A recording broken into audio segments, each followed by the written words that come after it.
అందరికీ వందనాలు. Praise Lord. దేవుని కృపను బట్టి మరలా ఇలాగ మిమ్మల్ని కలుసుకోవటానికి ఆయన మాకు ఇచ్చిన ఈ అవకాశాన్ని బట్టి మేము దేవుణ్ణి ఎంతగానో స్తుతిస్తూ ఉన్నాము. ఇలా మీ అందరినీ కలవటం కూడా మాకు చాలా సంతోషంగా ఉంది. యోహాను సువార్త 1వ అధ్యాయము 9వ వచనం. నిజమైన వెలుగు ఉండెను, అది లోకంలోనికి వచ్చుచు ప్రతి మనిషిని వెలిగించుచున్నది. ఇక్కడ వాక్యం ఏమని సెలవిస్తూ ఉందంటే నిజమైన వెలుగు ఉందంట. ఆ నిజమైన వెలుగు ఎవరు అంటే మన ప్రభువైన యేసుక్రీస్తు. ఆయన లోకంలోనికి వచ్చంట ప్రతి మనుషుని వెలిగిస్తూ ఉన్నాడంట. దేవుడు ఈ లోకంలోనికి ఒక వెలుగు వలె దిగి వచ్చాడు. ఆ వెలుగు ప్రతి మనిషిని వెలిగించడానికి వచ్చాడు. పాపంలో ఉన్నవారికి విడుదల కలిగించడానికి, లేకపోతే బాధలతో రోగాలతో పడి ఉన్నవారికి విమోచన కలిగించడానికి ఆ వెలుగు మన కోసం దిగి వచ్చింది. దేవుడు ఈ దినాన మన జీవితాల్లో ఎలా వెలుగు వలె దిగి వస్తున్నాడంటే, వెలుగు అంట రిమూవ్స్ డార్క్నెస్ అంట. అంటే వెలుగు చీకటిని తొలగిస్తుంది. అలాగే దేవుడు కూడా ఈ భూమి మీదకి వచ్చి చీకటితో నిండిపోయిన మన జీవితాలు, పాపంలో కూరుకుపోయిన మన జీవితాల్లోకి ఒక వెలుగు వలె ఆయన రక్తాన్ని పంచి మన జీవితాన్ని వెలిగింపజేశాడు. మన పరిస్థితులు కూడా చీకట్లో ఉంటాయి కొన్నిసార్లు. అలాంటి పరిస్థితుల్లో కూడా ఆయన వెలుగు వలె వచ్చి మన పరిస్థితులను బట్టి మనల్ని అల్లాడిస్తున్న ప్రతి చీకటిని కూడా ఆయన వెలుగు తుడిచివేయగలదు. ఆయనలో అంత శక్తి ఉంది. ఆయన అంత వెలుగుమయమై ఉన్న దేవుడు. అండ్ అలాగే మన జీవితాల్లో, మీ జీవితాల్లో కావచ్చు, ఇప్పుడు ప్రజెంట్ మీరు ఎదుర్కొంటున్న పరిస్థితులు ఎలా ఉన్నాయంటే, మీ వెలుగంతా కూడా చీకటి దాచేసి ఉండొచ్చు. చీకటి మీ వెలుగంతటిని బయటకు కనిపించకుండా, సంతోషంగా ఉండనివ్వకుండా, లేకపోతే దుఃఖంలోనే మిమ్మల్ని దాచేసి ఉంచవచ్చు. అలాంటి పరిస్థితులు, అలాంటి చీకటి పరిస్థితులు మీ జీవితంలో ఉండొచ్చు. కానీ ఈ నెల దేవుడు మీతో చెప్తా ఉన్నాడు, శుభవార్త ఏంటంటే ఆయన వెలుగై ఉన్నాడు. ఆ వెలుగు నీ జీవితంలో కనుమరుగైపోయిన వెలుగంతటిని బయటికి తీసుకురాబోతూ ఉన్నాడు. నీ చీకటి పరిస్థితుల మీద వెలుగు ఉద్భవించబోతా ఉంది అని దేవుడు సెలవిస్తూ ఉన్నాడు. మొదటిగా ఆయన వెలుగు చీకటంతటిని పారదోలుతూ ఉంటుంది, చీకటంతటిని వెలివేస్తూ ఉంటుంది. రెండవదిగా ఏం చేస్తుందంటే, వెలుగు అంటే ఒక సెలబ్రేషన్కి గుర్తు.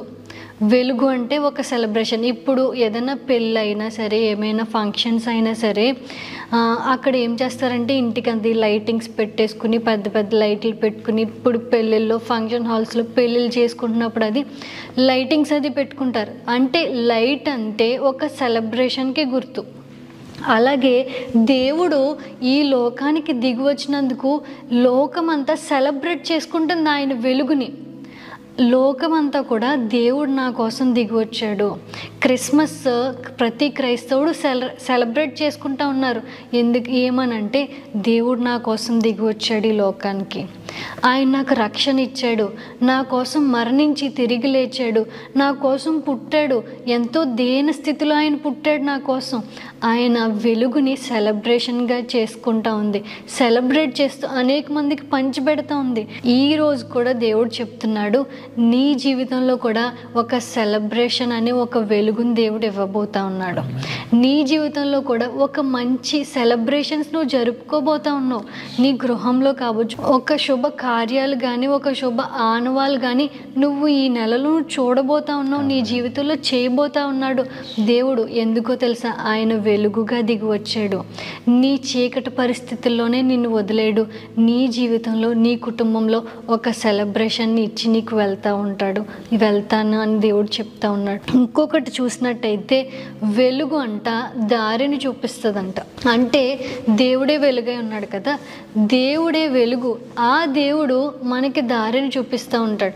కొన్నిసార్లు మనం ఎదుర్కొంటున్న పరిస్థితులు ఏంటంటే, స్టూడెంట్స్ కానివ్వచ్చు, లేకపోతే వివాహం చేసుకుంటున్న వారు కానివ్వచ్చు, సిద్ధపడుతున్న వారు, చాలాసార్లు ప్రతి ఒక్కరూ ఎదుర్కొంటున్న ఒక సమస్య ఏంటంటే, ఏం నిర్ణయం తీసుకోవాలి, ఏం చేయాలి, తర్వాత ఏంటి, నెక్స్ట్ ఏంటి.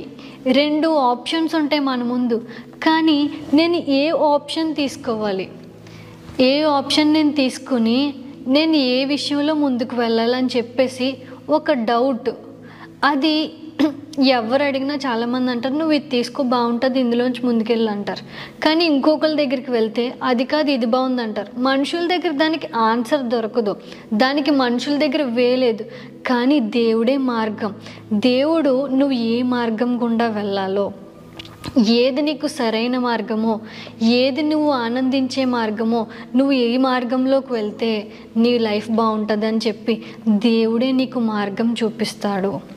ఒక వెలుగు ఎలా అయితే ఒక వేను చూపిస్తుందో దేవుడు అంటున్నాడు కదా, ఆయనే నీ కోసం ఒక వెలుగు వల్లే వచ్చాడు. ఎందుకంటే నీకు మార్గం చూపించడానికి, నీకు ఆలోచన ఇవ్వడానికి, నిన్ను చేపట్టి వెన్నుతట్టి ముందడుగు వేయించి నిన్ను ముందుకు నడిపించడానికి ఆయన నీ కోసం ఈ భూమి మీదకి ఒక వెలుగు వల్లే వచ్చాడు. కాబట్టి ఏ డిసిషన్ తీసుకోవాలో, ఏ నిర్ణయం తీసుకోవాలో ఒక కన్ఫ్యూజన్లో ఉన్నావేమో, దేవుడు నీతో చెప్తున్నాడు ఆయనే వెలుగు. ఆ వెలుగు నీకు మార్గం చూపుతాడు. ఒక్కసారి ప్రార్థన చేయి, దేవుడిని అడుగు, దేవుడే నీకు ఏ నిర్ణయం తీసుకోవాలో దేవుడు నీకు చెప్తాడు. లాస్ట్ అండ్ ఫైనల్గా మనం చూసినట్లయితే వెలుగుతో అనేక మందిని వెలిగిస్తాడు. దేవుడు వాక్యం సెలవిస్తూ ఉంది కదా, మత్తయి సువార్త 5వ అధ్యాయము 14వ వచనం. మత్తయి సువార్త 5:14, మీరు లోకమునకు వెలుగై ఉన్నారు. ఈ ఒక్క మాట చూసినట్లయితే దేవుడు అంటున్నాడు నేను మిమ్మల్ని వెలిగించాను. ఇప్పుడు మీరేమై ఉన్నారంటే మీరు కూడా ఒక వెలుగై ఉన్నారు. మీరు వెలుగుతో అనేక మందిని వెలిగించాలి. మీరు వెలుగుతో అనేక మందిని వెలిగించాలి. చాలామందిని దేవుడు వెలిగించాడు, కానీ చాలా దీపాలు ఆరిపోయినాయి, వెలుగుతూ లేవు. కానీ ఇక్కడ పాయింట్ ఏంటంటే మీరు వెలగాలి, మీ వెలుగుని అనేక మందికి ప్రకాశింపచేయాలి. నువ్వు పాపంలో పడిపోయావు, లేకపోతే ఏ పాపంలోనూ ఒక బానిసగా అయిపోయి ఉండొచ్చు, ఏ విషయంలో అయితే వెనకడుగు వేసేసి జారిపోయి ఉండొచ్చు, ఏ విషయంలో జారిపోయావు నీకు తెలుసు. నువ్వు ఆ విషయంలో దేవుని దగ్గర పశ్చాత్తాపడి నువ్వు వెలుగు, నీ జీవితాన్ని అనేక మందికి వెలుగుగా చూపించు. నీ జీవితాన్ని వెలుగుగా మయంగా చేసుకుని నీ జీవితం అనేక మందికి ఉదాహరణగా మారాలి. నీ జీవితం అనేక మందికి ఒక జ్ఞానం తెచ్చుకునేవారిగా, ఇలా ఉండకూడదు, ఇలా బ్రతకాలి అని చెప్పి ఒక జ్ఞానం తెచ్చుకునే జీవితంగా ఉండాలి. ఇలా ఉండకూడదు, ప్రార్థన చేసుకుని ప్రార్థనాపూర్వకంగా ఉండాలి, జీవించాలని చెప్పి నీ జీవితం ప్రార్థన నేర్పే జీవితంగా ఉండాలి. ఇతరులకి వెలుగుమయంగా ఉండాలి. అప్పుడే దేవుడు సంతోషపడతాడు నేను చూసి. కాబట్టి ఈరోజు దేవుడు మాట్లాడుతున్న మాట ఏంటంటే మీరు అనేక మందికి వెలుగుగా ఉండాలి. ఆ వెలుగుగా ఉన్నప్పుడు మీ చీకటి పరిస్థితులు నేను వెలిగింపజేస్తాను. మీ లైఫ్లో ఒక సెలబ్రేషన్ మూమెంట్ని నేను తీసుకొస్తాను.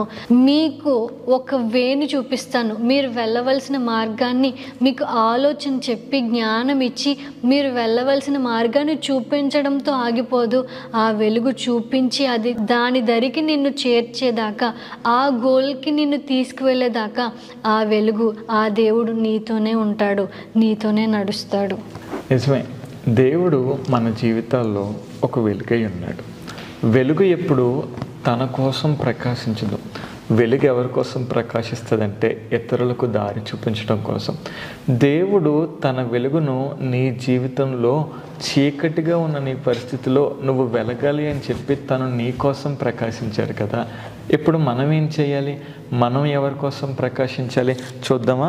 అదే 5వ అధ్యాయంలో 16వ వచనం చదివితే, మనుషులు మీ సత్క్రియలను చూచి పరలోకమందున్న మీ తండ్రిని మహిమపరిచినట్లు వారి ఎదుట మీ వెలుగును ప్రకాశింపనీయండి. దేవుడు అంటున్నాడు, నేను మీ జీవితాలను వెలిగించాను కదా, ఇప్పుడు మనుషుల ఎదుట మీరు సత్క్రియలు చేసి నా నామానికి మహిమ వచ్చినట్లు మీ వెలుగు వారి ఎదుట ప్రకాశింపనీయుడే. క్రిస్మస్ అంటేనండి ఇప్పటికే చాలామంది షాపింగ్ మొదలు పెట్టేసి ఉంటారు. ఇప్పటికే చాలామంది ఏం బట్టలు కొనుక్కోవాలి, క్రిస్మస్కి ఏ డ్రెస్ తీసుకోవాలని చెప్పి ఇప్పటి నుంచే మీరు సర్చ్ చేస్తూ ఉండొచ్చు. It's right, it's actually it's a celebration. అదొక మన పండగ వాతావరణం కాబట్టి మనం బట్టలు కొనుక్కోవాలనుకుంటాం. కానీ ఈ క్రిస్మస్ దినాన్న లేదంటే ఈ క్రిస్మస్ నెలలో మనం ఒక పని చేద్దాం. అదేంటంటే ఖచ్చితంగా మనం ఖచ్చితంగా షాపింగ్కి వెళ్తాం. ఒక 2 డ్రెస్సెస్ 3 పేర్స్ మనం తీసుకుంటాం. మనం 3 పేర్స్ తీసుకుంటే మన వార్డ్రోబ్లో ఉన్న 3 పేర్స్ ఒక మంచివి, ఒక 3 పేర్స్ ఖచ్చితంగా అవి లేని వాళ్ళకి, పేదవాళ్ళకి, ఎవరైతే డబ్బులు పెట్టి కొనుక్కోలేరో వాళ్ళకి ఇస్తే దేవుడు మిమ్మల్ని వెలిగించాడు. మీ వెలుగు మరొకరి జీవితంలో వెలుగునిచ్చేదిగా ఉంటుంది. క్రిస్మస్ వస్తుందంటే క్రిస్టియన్స్ అందరూ ఏం చేస్తారు? వాళ్ళ ఇంటి ముందు లైటింగ్స్ పెట్టేసుకుంటారు, స్టార్స్ పెట్టేసుకుంటారు, డెకరేషన్ చేసుకుంటారు. కానీ కొంతమంది కరెంటు బిల్లు కట్టుకోలేని స్థితిలో ఉంటారు. వాళ్ళ ఇంట్లో వెలుగు ఉండదు. క్రిస్మస్ జరిగి మనం సంతోషంగా ఉంటాం, వాళ్ళకి వెలుగు ఉండదు. దేవుడు మనకి వెలుగునిచ్చి మన జీవితంలో ఆనందాన్ని ఇచ్చినప్పుడు మరి మనం వారి జీవితంలో ఆనందాన్ని నింపాలి కదా. దేవుడు మిమ్మల్ని ప్రేరేపిస్తే ఎవరైతే కట్టుకోలేని స్తోమతలో ఉన్నారో మీరు వెళ్ళండి, వారికి సహాయపడండి. ఇదేదో మనుషుల మెప్పు కోసమో మనుషుల ఘనత కోసమో కాదు, దేవుని నామానికి మహిమ వచ్చినట్లు ఓన్లీ దేవుని మాత్రమే మహింపరచబడాలి. మనము చేసే ఏ పని ద్వారా అయినా ఆయన మాత్రమే మహింపరచబడాలి. తర్వాత క్రిస్మస్ వచ్చిందంటే చాలు బోలెడు రకాల మనం బిర్యానీస్ వండుకుంటాం, తర్వాత స్వీట్స్ వండుకుంటాం, చాలా రకాల డిషెస్ మనం వండుకుంటాం కదా. ఒక పని చేద్దాం, మనం వండుకున్న దాంట్లో ఫస్ట్ పోర్షన్ ఏదైతే ఉందో దాన్ని ఏం చేద్దామంటే రోడ్డు పక్కన నిరాశ్రయులుగా ఉన్న వాళ్ళకి, ఏ సహాయం లేని వాళ్ళకి, ఏ ఆధారం లేని వాళ్ళకి మనం ఏం చేద్దామంటే మనము వండుకున్న దాంట్లో ప్రథమ భాగాన్ని తీసుకెళ్ళి వారికి ఇద్దాం. ఎందుకు బ్రదర్ ఇలా చేయడం అంటే నేను చెప్తున్నాను, మనది వాళ్ళకి దేవుడు అంటాడు కదా, నిన్ను వలె నీ పొరుగు వాడిని ప్రేమించి అంటాడు. నిన్ను వలె నీ పొరుగు వాడిని ప్రేమించడం అంటే ఏంటి? నువ్వు ఏం చేద్దాం అనుకుంటున్నావో అదే ఇతరులకు చేయడమే నిన్ను వలె నీ పొరుగు వాడిని ప్రేమించడం అంటే. ఎదుటి వాళ్ళకి అది లేక, తిండి లేక, ఆహారం లేక చాలామంది రోడ్డు పక్కన ఉన్నారు కదా, వాళ్ళకి ఈ క్రిస్మస్ నెలలో మన వెలుగును పంచిపెడదాం. Let's spread the light. మన వెలుగును మనం పంచిపెడదాం. అప్పుడు వారి జీవితాలు నిజంగా ఆ దినం ఆకలి లేకుండా, ఆ రోజనే కాదండి, మీకు ఎప్పుడు వీలు కుదిరేటప్పుడు ఇలాంటి సహాయం కనుక మనం చేస్తే వారి జీవితాల్లో మనం ఆ కార్యక్రమం చేసినప్పుడల్లా వాళ్ళు సంతోషంగా ఉంటారు, మనం కూడా సంతోషంగా ఉంటాం. That will bring an internal happiness. లోపల మన హృదయంలో ఒక ఆనందాన్ని మనకు తీసుకొస్తుంది. ఇంకా మన వెలుగుని ఎలా పంచాలో చెప్పిన, కొంతమంది చాలా బాధలతో, ఇరుకులతో, ఇబ్బందులతో ఉన్నారు. ఈ మంత్లో మీరు వారి కోసం ప్రత్యేకంగా ప్రార్థించండి. దేవా, నాకు తెలిసిన వాళ్ళు బాధతో ఉన్నారు, నాకు తెలిసిన వాళ్ళు కష్టంతో ఉన్నారు, నేను వాళ్ళ కోసం ప్రేయర్ చేస్తున్నాను, వాళ్ళ జీవితాన్ని నువ్వు వెలిగించని చెప్పి వాళ్ళ కోసం మీరు ప్రార్థన చేయండి. దేవుడు ఖచ్చితంగా వారి జీవితాల్లో ఒక వెలుగును దయచేస్తాడు. ఒక మాట చూద్దామా? సామెతల గ్రంథంలోంచి, సామెతల గ్రంథము 19వ అధ్యాయము 17వ వచనము. ఇక్కడ ఉంటుంది కదా, బీదలను కనికరించేవాడు యెహోవాకు అప్పిచ్చువాడంట. ఇక్కడ మనం ఈ మాట ఎంత బాగుందండి. బీదలను ఎవడైతే కనికరిస్తాడంట వాడు మనుషులకు అప్పిచ్చినట్టు కాదంట, దేవుడికే అప్పిచ్చినట్ట. దేవుడికి అప్పిచ్చేంత గొప్ప వాళ్ళమండి మనం. కానీ దేవుడు రాయించుకున్నాడు కదా, మీరు బీదలకు సహాయం చేస్తే మీరు నాకు అప్పిచ్చినట్టే. మనుషులకు అప్పిచ్చామనుకోండి వాళ్ళ టైంకి చెల్లించవచ్చు, చెల్లించలేకపోవచ్చు. కానీ దేవుడికే మనం అప్పిచ్చామనుకోండి ఆయన టైంకి చెల్లించేస్తాడు, వడ్డీతో సహా వేసి ఇచ్చేస్తాడు మనకు, ఆయన ఇంట్రెస్ట్తో సహా రీపే చేసేస్తాడు. ఎలా మరి దేవుడికి అప్పివ్వడం అంటే బీదలకు సహాయం చేయండి. మీరు బీదలకు సహాయం చేయండి, వారి పక్షాన ఒక వెలుగుగా మీరు నిలబడండి. మీరు దేవుడికే అప్పిచ్చేవారిగా దేవుడు మిమ్మల్ని చేసుకుంటాడు. ఈ క్రిస్మస్ అంటేనండి ఏదో మనం పండగ చేసేసుకున్నాం కదా. క్రిస్మస్ అంటే క్రీస్తుని ఆరాధించుకోవడం. మనం నిజమైన క్రిస్మస్ జరుపుకోవాలి అనుకుంటే మనం ఏం చేయాలో చెప్పిన, ఏదైనా ఒక కుటుంబానికి ఆహారం లేకపోతే ఆ కుటుంబానికి ఆహారం ఇవ్వాలి. ఎవరికైనా వస్త్రాలు లేకపోతే వాళ్ళకి మన స్తోమతను బట్టి మనము వస్త్రాలు ఇచ్చే వారంగా ఉండాలి. ఎవరైనా ఒంటరిగా ఉంటే వాళ్ళకి ఓదార్పును, ప్రార్థన, ధైర్యాన్ని మనం ఇవ్వాలి. అలానే అనాథులకు, పేదలైన వారికి ఈ క్రిస్మస్ సందర్భంగా వాళ్ళ జీవితంలో ఒక చిన్న బహుమానాన్ని ఇచ్చామనుకోండి, చిన్న సహాయం చేసినా అది దేవుని దృష్టిలో నువ్వు వాళ్ళ జీవితంలో వెలిగించిన పెద్ద వెలుగది. క్రిస్మస్ అంటే లోపల బాధపోవడం, విరిగిన కుటుంబాల జీవితంలో మనశ్శాంతి రావడం, ఆత్మహత్య ఆలోచనలు పోయి దేవుని కొరకు బ్రతకాలి అనుకోవడం. క్రిస్మస్ అంటే నీ కొరకు నువ్వు వెలగడం కాదు, ఇతరుల కొరకు నువ్వు వెలగడం. క్రిస్మస్ అంటే ఒక చిరునవ్వు, ఆ చిరునవ్వు నీతో ఆగిపోకూడదు, నీ నవ్వు ట్రాన్స్ఫర్ అవ్వాలి. క్రిస్మస్ అంటే ఒక జాయ్, ఒక సెలబ్రేషన్, అది నీతోనే ఉండిపోకూడదు, అది ట్రాన్స్ఫర్ అవ్వాలి. క్రిస్మస్ అంటే వెలుగు, ఆ వెలుగు నీతోనే ఉండిపోకూడదు, ట్రాన్స్ఫర్ అవ్వాలి. ఎందుకంటే దేవుడు తన వెలుగును నీకు ఇచ్చినప్పుడు నీ వెలుగును ఇతరులకు నువ్వు షేర్ చేసేవాడుగా, ట్రాన్స్ఫర్ చేసే వాళ్ళంగా మనం ఉంటే నిజంగా మనము హ్యాపీగా క్రిస్మస్ దినాన్ని ఉండొచ్చు. ఇలాంటి ఒక క్రిస్మస్కి మనమందరము నాంది పలుకుదాము. అట్రీతి కృపా భాగ్యం యేసయ్య మనందరికీ దయచేయను కాక. ఆమేన్. Wishing you all advance a happy Christmas. Merry Christmas. దేవుని కృప మనందరికీ తోడై ఉండును గాక. ఆమేన్. Praise the lord.